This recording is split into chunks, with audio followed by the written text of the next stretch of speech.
హృదయంలో నాకింత చోటిస్తే దేవతల్లి చూసుకుంటా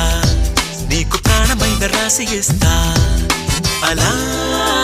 కోపంగా నా వైపు నువ్వు చూస్తే దీవనల్ని మార్చుకుంటా దాన్ని ప్రేమలాగా స్వీకరిస్తా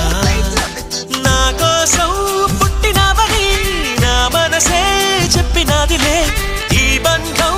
ఎప్పుడో ఇలా పైవాడు వేసినాడులే ఒప్పుకో తప్పనే ఇప్పుడే ఇక్కడే నీకు నేను ఇష్టమేనని వాలు కళ్ళవయ్యా తేనె కళ్ళు సింగారి నా గుండెలోకి దూరి మనసులోకి జారి చంపినవి కావేరి నన్ను ముంచిన